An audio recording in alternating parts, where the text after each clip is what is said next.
American യൂറോപ്യന്മാരുടെ യുദ്ധങ്ങളെല്ലാം ആയുധം കൊണ്ട് തന്നെ ജയിച്ചതല്ല. അവർ യുദ്ധത്തിൽ ഭീകരമായിരിക്കുന്ന നുണപ്രചരണങ്ങൾ നടത്തും, കള്ളത്തരങ്ങൾ ചെയ്യും, നുണപ്രചരണങ്ങൾ നടത്തുകയും ചെയ്യും. ഇപ്പോൾ ഇറാനും അമേരിക്കയും തമ്മിലുള്ള യുദ്ധവുമായിട്ട് ബന്ധപ്പെട്ട് ഏറ്റവും ഒടുവിൽ ഡൊണാൾഡ് ട്രംപ് കല്ല് വെച്ച നുണകളാണ് വിളിച്ചു പറഞ്ഞുകൊണ്ടേയിരിക്കുന്നത്. ഇറാനെ സംബന്ധിച്ചിടത്തോളം അവർ ശക്തരായിരിക്കുന്ന ഒരു രാഷ്ട്രം എന്ന നിലക്ക് അവരങ്ങനെ മറുപടി നൽകിക്കൊണ്ടേയിരിക്കും. പല രാജ്യങ്ങളും അതിന് മറുപടി നൽകിയിട്ടില്ല. ഇറാഖോ, ലിബിയയോ, സുഡാനോ, സിറിയയോ, ഈജിപ്തോ ആ കാലഘട്ടത്തിൽ അവരുമായി ബന്ധപ്പെട്ട ആഭ്യന്തര വിഷയങ്ങൾ ഉണ്ടായ സമയത്ത് അമേരിക്കയുടെ പ്രസിഡന്റുമാർ ഒന്നുകിൽ ബുഷ് ആയിരിക്കും, അല്ലെങ്കിൽ ബൈഡൻ ആയിരിക്കും, അവരെന്താണോ പറയുന്നത് അപ്പടി സ്വീകരിച്ചു എന്നതിനപ്പുറമായ രീതിയിൽ ലോകം അങ്ങനെ വിശ്വസിച്ചു എന്നതിനപ്പുറം പ്രതികരിക്കാൻ വേണ്ടിയിട്ട് ത്രാണിയുള്ള ഒരു ഭരണ സംവിധാനം അതിന് തുടർച്ചയായിട്ടുണ്ടായിട്ടില്ല. കാര്യം എന്ന് പറഞ്ഞാൽ അവിടെയൊക്കെ ഒരു ഏകാധിപത്യ സംവിധാനത്തിലേക്കാണ്, ഒരു രാജ്യം ഒരു നേതാവ് എന്ന തരത്തിലാണ്. അപ്പോൾ സദ്ദാം ഹുസൈന് ശേഷം ആര് എന്ന ചോദ്യത്തിന് ഉത്തരം പറയാൻ സാധിച്ചിട്ടില്ല. ലിബിയയുടെ പ്രസിഡന്റ് കേണൽ ഗദ്ദാഫിക്ക് ശേഷം ആര് എന്ന ചോദ്യത്തിന് ഉത്തരവില്ല. സിറിയയുടെ പ്രസിഡന്റ് ഇപ്പോൾ റഷ്യയിലേക്ക് നാട് വിട്ടുപോയ ബസർ അസദ്, അയാൾക്ക് ശേഷം ആര് എന്ന ചോദ്യത്തിന് ഉത്തരവില്ല. ഹുസ്നി മുബാറക്ക് ഈജിപ്തിൽ, അദ്ദേഹത്തിന് ശേഷം ആര് എന്ന ചോദ്യത്തിന് ഉത്തരം. അങ്ങനെ ഒരു ഏകാധിപത്യ സംവിധാന റൂട്ടിലൂടെയാണ് ആ രാജ്യങ്ങളൊക്കെ പോയത് എന്നതിനാൽ ഒരു വ്യക്തി വീഴുമ്പോൾ, ആ ഭരണാധികാരി വീഴുമ്പോൾ രാജ്യം വീഴുകയാണ്. പിന്നീട് അതിജീവനം പുനരുദ്ധാരണം ഒന്നും ഉണ്ടാവില്ല. അവിടെയൊക്കെ പിന്നീട് അമേരിക്കയുടെ നിയന്ത്രണത്തിലേക്ക് കാര്യങ്ങൾ നീങ്ങിക്കൊണ്ടിരിക്കുന്നു എന്നുള്ളത് യാഥാർത്ഥ്യമാണ്. ഇപ്പോൾ നമുക്ക് വായിച്ചെടുക്കാൻ വേണ്ടി സാധിക്കുന്ന ഒരു യാഥാർത്ഥ്യം അങ്ങനെ തന്നെയാണല്ലോ. ഇറാനിലെ ഏകാധിപത്യ സംവിധാനമല്ല, ഇറാനിൽ വ്യവസ്ഥാപിതമായിരിക്കുന്ന ജനാധിപത്യ സംവിധാനമാണ്. അതുകൊണ്ട് തന്നെ ഒന്നിന് പകരം ഒന്നായിട്ട്, അതിന് പിറകെ മറ്റൊന്നായിട്ട്, അതിന് പിറകെ വേറൊന്നായിട്ട്, അങ്ങനെ ഒരു തുടർച്ച അവിടെ ഉണ്ട്. അതുകൊണ്ടാണ് ആയത്തുള്ള അലി ഖംനായി എന്ന് പറയുന്ന ഇറാൻ്റെ ആത്മീയ നേതാവ്, ഷിയാക്കളുടെ ആത്മീയ നേതാവ്, ലോകാടിസ്ഥാനത്തിലുള്ള ഷിയാക്കളുടെ ഏറ്റവും ഉന്നതരായിരിക്കുന്ന നേതാവ് കൊല്ലപ്പെട്ടിട്ടും രാജ്യം വീണില്ല. പകരം ഒരാളുണ്ടായി, ബദൽ സംവിധാനങ്ങളുണ്ടായി. അവിടുത്തെ ഇറാൻ്റെ പ്രസിഡന്റ് ഹെലികോപ്റ്റർ അപകടത്തിൽ കൊല്ലപ്പെട്ടു, ഇബ്രാഹിം റൈസി. അതിനുശേഷം അവിടെ വിഷയങ്ങൾ ഉണ്ടാവും എന്നൊക്കെ കരുതി, ഉണ്ടായിട്ടില്ല.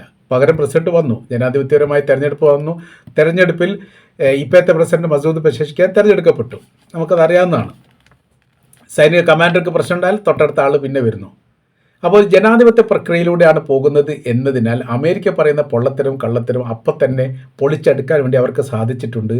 അതിന് വിശ്വാസ്യതയുണ്ട്. അമേരിക്കയുടെ പ്രസിഡന്റ് ഇപ്പോൾ എന്തെങ്കിലും കാര്യം പറഞ്ഞാൽ അത് വിശ്വസിക്കണമെങ്കിൽ, ഇറാനുമായിട്ട് ബന്ധപ്പെട്ട വിഷയമാണെങ്കിൽ ഇറാൻ അത് പ്രതികരിക്കണം. ഇറാൻ പറയുന്ന സമയത്ത് മാത്രമേ അതൊരു യാഥാർത്ഥ്യമാകൂ എന്ന് ലോകം വിശ്വസിക്കുന്നുള്ളൂ. ഇറാനുമായി വെടിനിർത്തൽ ധാരണ, വെടിനിർത്തലല്ല ശരിക്കും പറഞ്ഞാൽ, അതിനോട് ഒരു ധാരണ മാത്രമാണ് ഉണ്ടാക്കിയത്. അതിനോടനുബന്ധിച്ച് ഇപ്പോൾ പുറത്തു വന്നിരിക്കുന്ന പ്രസ്താവന സോഷ്യൽ ട്രൂത്തിൽ തന്നെ ട്രംപ് പറഞ്ഞിരിക്കുന്നത്, പിടിച്ച പണം തിരിച്ചു നൽകുമ്പോൾ, അതായത് ഇറാൻ്റെ പണം പിടിച്ചു വെക്കപ്പെട്ടിട്ടുണ്ട് പല രാജ്യങ്ങളിലും. പെട്രോളിയം വിൽപ്പന നടത്തിയതുമായിട്ട് ബന്ധപ്പെട്ട പണമാണ്, കൊറിയയുടേതൊക്കെ ഉണ്ട്, ഖത്തറിൻ്റെ അകത്ത്, പിന്നെ പല രാജ്യങ്ങളിലും ഉണ്ട്. ആ പണം തിരിച്ചു നൽകുന്ന സമയത്ത് അമേരിക്കയുടെ ഉൽപ്പന്നങ്ങൾ മാത്രമേ വാങ്ങാവൂ എന്നൊരു വ്യവസ്ഥ മുന്നോട്ട് വെച്ചിട്ടുണ്ട്. അത് ഇറാൻ അംഗീകരിച്ചിട്ടുണ്ട്. ട്രംപ് പറയാണ്, ഹോർമുസിൽ നിന്ന് ഇറാൻ പൂർണ്ണമായിട്ട് പിന്മാറി തുടങ്ങി. അത് അവർ അംഗീകരിച്ചിട്ടുണ്ട്, പിന്മാറി തുടങ്ങുന്നത്. ആണവ കേന്ദ്രം എന്ന് വെച്ചാൽ അവരുടെ സമ്പുഷ്ട യുറേനിയവുമായിട്ട് ബന്ധപ്പെട്ട മേഖലകൾ പരിശോധിക്കാൻ വേണ്ടി IAEAക്ക് അല്ലെങ്കിൽ ബന്ധപ്പെട്ട അന്താരാഷ്ട്ര ഏജൻസിക്ക് ഇറാൻ അനുമതി നൽകി. ഇങ്ങനെ തുടർന്ന് പോകുന്നുണ്ട്. അദ്ദേഹത്തിൻ്റെ ഈ കരാർ വ്യവസ്ഥയിൽ ഇറാൻ അംഗീകരിച്ചു എന്ന് പറയുന്ന കാര്യങ്ങളൊക്കെ. ഇറാൻ്റെ വിദേശകാര്യമന്ത്രി അബ്ബാസ് അറാഞ്ചി ഓരോന്നിനും എടുത്തെടുത്തും മറുപടി നൽകി. ഞങ്ങൾ ആർക്കും ഉറപ്പ് നൽകിയിട്ടില്ല, ഉറപ്പ് നൽകുന്ന തരത്തിലുള്ളൊരു വ്യവസ്ഥാപിതമായിരിക്കുന്ന സംവിധാനം ഉണ്ടാക്കിയിട്ടില്ല. ഒരു കരാർ ഉണ്ടാക്കിയിട്ടുണ്ട്, നോർമൽ കരാർ. അത് പൂർണ്ണമായ രീതിയിൽ പാലിക്കാൻ പറ്റുന്ന കരാറും അല്ല. അങ്ങനെ പറഞ്ഞു തുടങ്ങുന്നു.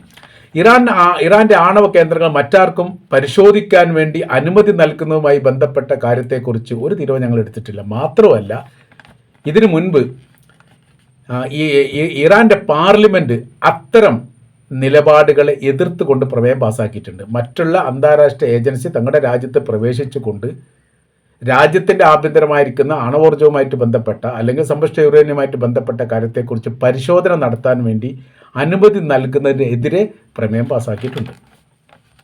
അതിനോടനുബന്ധിച്ച് ഒരു ഉദാഹരണം അവർ പറഞ്ഞിട്ടുണ്ട്. ആ പറഞ്ഞ ഉദാഹരണം ഇങ്ങനെയാണ്: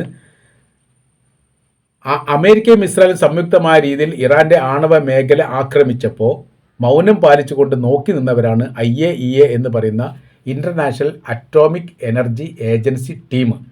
അവർ യഥാർത്ഥത്തിൽ അമേരിക്കയുടെ ഏജൻ്റായിട്ടാണ് പ്രവർത്തിച്ചത്. പ്രതിഷേധിച്ചിട്ടില്ല, എതിർത്തിട്ടില്ല. മാത്രമല്ല ഇതുമായിട്ട് ബന്ധപ്പെട്ട് എന്തെങ്കിലും ദുരന്തമുണ്ടായാൽ രാജ്യത്തിലെ ജനങ്ങൾക്ക് അത് ബാധിക്കും, അതുകൊണ്ട് അത് ചെയ്യരുത് എന്നുള്ള ഒരു മാന്യമായിരിക്കുന്ന ഒരു അഭിപ്രായം പോലും പറയാത്ത കാരണത്താൽ അവരെ ഞങ്ങളുടെ രാജ്യത്തുനിന്ന് പുറത്താക്കിയതാണ്. 24 മണിക്കൂറിനിടയിൽ രാജ്യം വിട്ടു പോകണമെന്നാണ് അന്ന് ഇറാൻ അവർക്ക് നിർദ്ദേശം നൽകി. അവരങ്ങനെയാണ് രാജ്യം വിട്ടു പോയത്. അതുകൊണ്ട് ഓടി വന്നതിന് ശേഷമാണ് ഈ പാർലമെൻറ്റിൽ വരുന്നു, പാർലമെൻറ്റ് വിഷയമായിട്ട് ബന്ധപ്പെട്ട കാര്യത്തെക്കുറിച്ച് ചർച്ച ചെയ്യുന്നു, പ്രമേയം അവതരിപ്പിക്കുന്നു. അത്തരമൊരു പരിശോധനയ്ക്ക് ഇൻ്റർനാഷണൽ മേഖലയിൽ നിന്ന് ഒരാളും ഇവിടേക്ക് എത്താൻ പാടില്ല, തങ്ങൾ അംഗീകരിക്കില്ല എന്ന് പറഞ്ഞ പ്രമേയം നിലവിലുണ്ട് എന്നതിന് മറുപടി നൽകി. ഇനി അടുത്തത്, തിരിച്ചു നൽകുന്ന പണം. ആ പണത്തിൽ അമേരിക്കയുടെ രണ്ട് തരത്തിൽ അതിനെക്കുറിച്ച് ട്രംപ് പറഞ്ഞിട്ടുണ്ട്. ഒന്ന്, അമേരിക്കയുടെ ഉൽപ്പന്നങ്ങൾ മാത്രമേ വാങ്ങാവൂ എന്ന് പറഞ്ഞു വെക്കുന്നു. രണ്ടാമത്തത്, അമേരിക്ക നിർമ്മിക്കുന്ന ഉൽപ്പന്നങ്ങൾ അവിടേക്ക് ഇറക്കുമതി ചെയ്തിട്ട് ആ പണം ഇതിൽ നിന്ന് മൈനസ് ചെയ്യുന്ന പ്രവർത്തനങ്ങൾ, അത് ഗോതമ്പ് പോലെ ഭക്ഷ്യധാന്യങ്ങളുമായിട്ട് ബന്ധപ്പെട്ട കാര്യങ്ങൾ ഒക്കെയാണ് ഏറ്റവും പ്രധാനമായ രീതിയിൽ അത് ഇറക്കുമതി ചെയ്ത് കൊടുക്കും. ഈ പണത്തിൽ അതിങ്ങനെ മൈനസ് ആക്കണം. എന്നുവെച്ചാൽ ഞങ്ങളുടെ ഉൽപ്പന്നങ്ങൾ വാങ്ങണം. പിന്നെ സാമൂഹ്യമായിരിക്കുന്ന കാര്യത്തിന് വേണ്ടിയിട്ട് വൈദ്യുതി പോലെയുള്ള, കുടിവെള്ളം പോലെയുള്ള, ഭക്ഷ്യധാന്യങ്ങൾ പോലെയുള്ള, കുട്ടികൾക്ക് വിദ്യാഭ്യാസവുമായിട്ട് ബന്ധപ്പെട്ട അത്തരം സാമൂഹ്യ പ്രവർത്തികൾക്ക് മാത്രമാണ് ഈ പണം ചെലവഴിക്കുന്നത് ഉറപ്പ് വരുത്തണം. ഘട്ടം ഘട്ടമായിട്ടാണ് പണം നൽകുക എന്നൊക്കെ പറയുന്നുണ്ട്. അഥവാ ആയുധവുമായിട്ട് ബന്ധപ്പെട്ട, പ്രതിരോധവുമായിട്ട് ബന്ധപ്പെട്ട സംവിധാനത്തിനോ അല്ലെങ്കിൽ സൈനികരുമായിട്ട് ബന്ധപ്പെട്ട ആവശ്യത്തിന് ഇത് ഉപയോഗിക്കാൻ പാടില്ല എന്ന് ഞങ്ങൾക്ക് ബോധ്യപ്പെടണം എന്നുള്ളത്. അത് ഇറാൻ പറഞ്ഞിരിക്കുന്ന രസകരമായിരിക്കുന്ന ഒരു മറുപടിയുണ്ട്. ഇറാൻ്റെ പണം പിടിച്ചു വെക്കപ്പെട്ടിട്ടുണ്ട്. അത് തങ്ങളുടെ രാജ്യത്തിൻ്റെ തങ്ങളുടെ പെട്രോളിയം വിൽപ്പന നടത്തിയ പണമാണ്. എന്ന് വെച്ചാൽ തങ്ങളുടെ പണമാണ്. അത് എങ്ങനെയാണ് ഉപയോഗിക്കേണ്ടത്, ഏത് രീതിയിൽ കൈകാര്യം ചെയ്യണം എന്ന് തീരുമാനിക്കേണ്ടത് ഇറാനാണ്, അമേരിക്കയല്ല. അമേരിക്കയുടെ അനുവാദവും സമ്മതവും ആ കാര്യത്തിൽ തങ്ങൾക്ക് ആവശ്യവുമില്ല. അത് മുൻപ് ഞങ്ങൾ ആവശ്യപ്പെട്ടിട്ടില്ല. മുൻപത്തെ ആവശ്യങ്ങൾ ഞങ്ങൾ അംഗീകരിച്ചിട്ടുമില്ല. അങ്ങനെ പോകുന്നത് കൊണ്ട് അത് ഓരോരോ ചോദ്യത്തിനും അല്ലെങ്കിൽ അഭിപ്രായത്തിനും അപ്പം തന്നെ ഇറാൻ മറുപടി നൽകിയിട്ടുണ്ട് എന്നുള്ളതാണ്. $300 ബില്യൺ നഷ്ടപരിഹാരവുമായിട്ട് ബന്ധപ്പെട്ട കാര്യത്തെക്കുറിച്ച് അതിൻ്റെ സൂചന അതും നൽകിയിട്ടുണ്ട്. രാജ്യത്തിൻ്റെ സാമ്പത്തിക തകർച്ചയ്ക്ക് അല്ലെങ്കിൽ രാജ്യം തകർത്തതിനുള്ള നഷ്ടമായിട്ട് തന്നെയാണ് തങ്ങൾ ചോദിച്ചത്, വെറുതെ ചോദിച്ചൊന്നുമല്ല. അതിന് അമേരിക്ക നൽകാമെന്ന് പറഞ്ഞിട്ടുണ്ട്. പക്ഷേ അമേരിക്ക നൽകുക എന്ന് പറഞ്ഞത് തങ്ങൾ മാത്രമല്ല, അല്ലെങ്കിൽ അമേരിക്കയുടെ നികുതി അടിച്ച് ജനങ്ങളുടെ പണമല്ല, വ്യത്യസ്തമായിരിക്കുന്ന വ്യവസായികളും സമ്പന്നരും മറ്റ് രാജ്യക്കാരും കൂടി സംയുക്തമായി ചേർന്നുകൊണ്ട്, അറേബ്യൻ രാജ്യങ്ങളടക്കം ചേർന്നുകൊണ്ടാണ് പണം നൽകുന്നത് എന്ന് പറഞ്ഞിട്ടുണ്ട്. അവിടെ ഒരു നിർദ്ദേശം ട്രംപ് മുന്നോട്ട് വെച്ചിട്ടുണ്ട്. പറഞ്ഞിരിക്കുന്ന കാര്യം എന്ന് പറഞ്ഞാൽ ഇത്തരം സാമൂഹികമായിരിക്കുന്ന കാര്യത്തിന് മാത്രമേ പണം ഉപയോഗിക്കൂ എന്ന് ഉറപ്പ് വരുത്തണം എന്ന് അവിടെ പറഞ്ഞു വെച്ചിട്ടുണ്ട്. അതിന് ഇറാൻ മറുപടി പറഞ്ഞിട്ടുണ്ട്, രാജ്യം തകർത്തതിന് വേണ്ടിയിട്ടാണ് പണം എങ്ങനെ ചെലവഴിക്കണമെന്ന് തീരുമാനിക്കേണ്ടത് നിങ്ങളല്ല, ഞങ്ങളാണ് എന്നുള്ളത്. നമ്മൾ പറഞ്ഞിരുന്ന വിഷയം, എല്ലാ യുദ്ധത്തിലും ലോകത്തെ ഞെട്ടിപ്പിക്കുന്ന കള്ളങ്ങളും പൊള്ളങ്ങളും ഈ അമേരിക്കയും യൂറോപ്യൻ രാജ്യങ്ങളും പറഞ്ഞുകൊണ്ടിരിക്കും. സദ്ദാം ഹുസൈനെ പിടികൂടുന്നതിന് മുൻപ് അദ്ദേഹം കൊല്ലപ്പെട്ടിട്ടുണ്ട് എന്ന് BBC അടക്കം റിപ്പോർട്ട് ചെയ്തതാണ്. അത് അമേരിക്കയുടെ സൈനികർ നൽകുന്ന റിപ്പോർട്ടിൻ്റെ അടിസ്ഥാനത്തിലാണ്. പിന്നീട് നാട് വിട്ടുപോയി, രാജ്യം വിട്ടു പോയിട്ടുണ്ട്, അതിർത്തിയിൽ പോലും കാണാൻ വേണ്ടി സാധിച്ചിട്ടില്ല എന്ന റിപ്പോർട്ട് പുറത്തു വന്നിട്ടുണ്ട്. പിന്നീട് സൈനികർ കീഴടങ്ങണമെന്ന് സദ്ദാം ഹുസൈൻ പറഞ്ഞതായി അന്നത്തെ ഈ വിദേശകാര്യ മന്ത്രിയോ അതല്ലെങ്കിൽ ഈ പ്രതിരോധ മന്ത്രിയോ പറഞ്ഞതായിരിക്കുന്ന റിപ്പോർട്ട്. അന്ന് അബ്ദുൽ അസീസ് എങ്ങനെയാണ് അന്നത്തെ പ്രതിരോധ മന്ത്രിയായിട്ടുള്ളത്, അദ്ദേഹം പറഞ്ഞതായിരിക്കുന്ന റിപ്പോർട്ട് പുറത്തു വന്നു. അദ്ദേഹം പറഞ്ഞിട്ടില്ല എന്ന് പറയുന്നു, പറഞ്ഞിട്ടുണ്ട് എന്ന് പറയുന്നു. ഏതാണെങ്കിലും ഈ യുദ്ധമുഖത്ത് കീഴടങ്ങുക എന്നുള്ളതായിരുന്നു. അതൊക്കെ അമേരിക്ക പ്രചരിപ്പിച്ചതാണ്. ബദൽ സംവിധാനമായ അൽ ജസീറ പോലെയുള്ള അന്താരാഷ്ട്ര മേഖലയിൽ സജീവമായിരിക്കുന്ന ഈ ചാനലുകൾ അന്ന് അത്ര സജീവമല്ല, ഉണ്ടെങ്കിൽ പോലും കയറി വരുന്ന ഘട്ടമാണ്. അൽ അറബിയ ചാനൽ ഏറെക്കുറെ അങ്ങനെ തന്നെയാണ്. അതുകൊണ്ട് ഇതിനൊരു ബദൽ സംവിധാനം പെട്ടെന്നുണ്ടാക്കാൻ വേണ്ടി സാധിച്ചിട്ടില്ല എന്നതിനാൽ അത് ലോകം വിശ്വസിച്ചു. അപ്പോൾ അവരിങ്ങനെ യുദ്ധത്ത് വലിയ രീതിയിൽ കള്ളത്തരം പറഞ്ഞുകൊണ്ട് അങ്ങനെ ഇല്ലാ കഥകൾ പ്രചരിപ്പിച്ചുകൊണ്ടൊക്കെയാണ് അവരെന്ത് ചെയ്യുന്നത്, പല യുദ്ധങ്ങളും ജയിക്കുന്നത്. ഈ ഭീകരവാദിയായിരിക്കുന്ന ബില്ലാദനെ പിടികൂടുന്നതിന് മുമ്പ് പിടികൂടപ്പെട്ടിട്ടുണ്ട്, കൊലപ്പെടുത്തിയിട്ടുണ്ട് എന്ന് പോലും പറഞ്ഞിട്ടുണ്ട്. പിന്നെ വർഷങ്ങൾ കഴിഞ്ഞതിന് ശേഷമാണ് പാകിസ്ഥാനിലെ അബാട്ടാബാദിൽ വെച്ചിട്ട് ബില്ലാദനെ പിടികൂടുന്നത്. അതിൻ്റെ ഇടയിൽ ഒരുപാട് പ്രാവശ്യം വെടിവെച്ച് കൊന്നു, ഇന്ന ആളാണ് എന്നൊക്കെ പറഞ്ഞ് അതിൻ്റെ പ്രചരണം നടത്തിയതാണ്. കേണൽ ഗദ്ദാഫിയെ പിടികൂടുന്നതിന് മുൻപ്, മണിക്കൂറുകൾക്ക് മുമ്പ് തന്നെ പിടികൂടി എന്നുള്ള പ്രചരണം നടത്തിയിട്ടുണ്ട്. അങ്ങനെ പലതും അവിടെ നടന്നിട്ടുണ്ടെന്നുള്ളൊരു യാഥാർത്ഥ്യമാണ്. ഇറാന് മുൻപിൽ മാത്രമാണ് അവർക്ക് ഈ കാര്യങ്ങളൊന്നും എന്താവാത്തത്, പിടിച്ചു നിൽക്കാൻ വേണ്ടി പറ്റാത്തത്. അക്കാര്യം എന്ന് പറഞ്ഞാൽ ഇപ്പോൾ മീഡിയകൾ സജീവമാണ്, ശക്തമാണ്. അപ്പോൾ നടക്കുന്ന സംഭവം അപ്പോൾ തന്നെ ലോകം അറിയുന്നു. ഗസയിൽ കൂട്ടക്കുരുതി പല ഘട്ടങ്ങളിൽ നടന്നിട്ട് പോലും ലോകം അറിയാതെ പോയിട്ടുണ്ട്. മാത്രവുമല്ല ഗസയിലെ ഫലസ്തീനികളിൽപ്പെട്ട പല സംഘടനകളും, ഒരുപാട് സംഘടനകളുണ്ട്, ഹമാസിനെ പോലെ പല സംഘടനകളും പ്രവർത്തിക്കുന്നുണ്ട്. അവരൊക്കെ തങ്ങൾക്ക് നേരെ ഉണ്ടാകുന്ന ക്രൂരമായിരിക്കുന്ന പ്രവർത്തനങ്ങളും ഇസ്രായേൽ എന്ന് പറയുന്ന രാജ്യം തങ്ങളോട് ചെയ്തിരിക്കുന്ന കൊടും പീഡനങ്ങളും എല്ലാം നിത്യേന എന്ന് പറഞ്ഞോണം ലോകത്തോട് വിളിച്ച് പറഞ്ഞിട്ട് ലോകം അത് വിശ്വസിച്ചിട്ടില്ല. അങ്ങനെ ഒന്നും ഉണ്ടാവുമോ എന്നാണ് ചോദിക്കുന്നത്. ഉണ്ടാവുക ചോദിക്കാൻ അതിൽ പറയുന്നത് മരണപ്പെട്ട് കിടക്കുന്ന അല്ലെങ്കിൽ ഇസ്രായേൽ പിടിച്ചു കൊണ്ടുപോയി വെടിവെച്ച് കൊല്ലുന്ന ഫാലസ്തീൻ പൗരന്മാരുടെ മൃതദേഹത്തിൽ നിന്ന് ആന്തരികാവയവങ്ങൾ കവർന്നെടുക്കുന്നുണ്ട് എന്ന് പോലും പറഞ്ഞിട്ടുണ്ട്. ഒറ്റയടിക്കൊന്നും വിശ്വസിക്കാൻ വേണ്ടി പറ്റില്ല. പല മൃതദേഹം തങ്ങൾക്ക് കിട്ടും. അതായത് ഹമാസാണ് അവിടെ ഭരിക്കുന്നത്. ഗസയിൽ അന്ന് ഭരണം നടത്തുന്നത് ഹമാസാണ്. ഹമാസിൻ്റെ ഭരണ സമയത്ത് ബോഡികൾ കൈമാറ്റം ചെയ്യുന്ന സമയത്ത് പല ബോഡിക്കകത്തും ആന്തരിക അവയവങ്ങൾ ഇല്ലായിരുന്നു.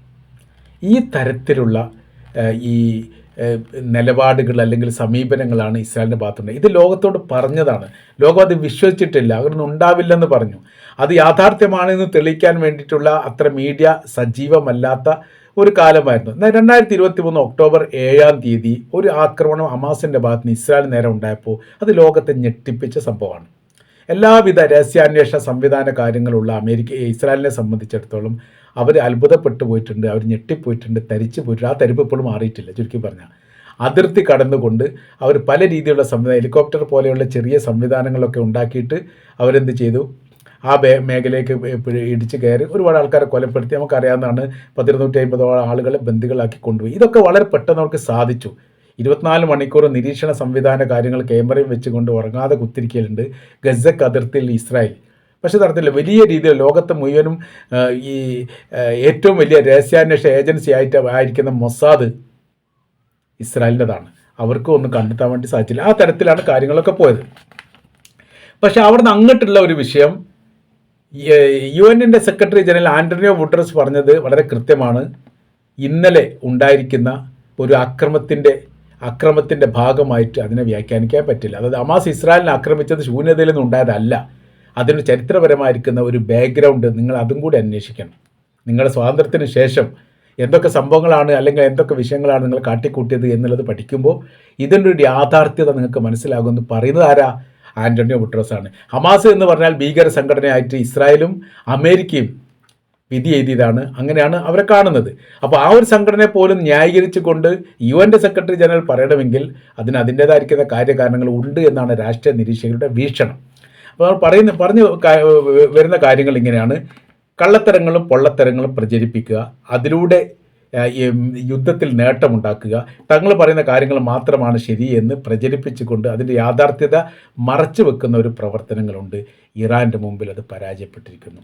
ട്രംപിൻ്റെ കല്ല് വെച്ച നുണകൾ അങ്ങനെ ഇടിഞ്ഞ് പൊളിഞ്ഞു വീഴുന്ന കാഴ്ചയാണ് ഇപ്പോഴത്തെ രാഷ്ട്രീയ സമവാക്യവുമായിട്ട് ബന്ധപ്പെട്ട് കണ്ടുകൊണ്ടിരിക്കുന്നത് എന്ന് ചുരുക്കം.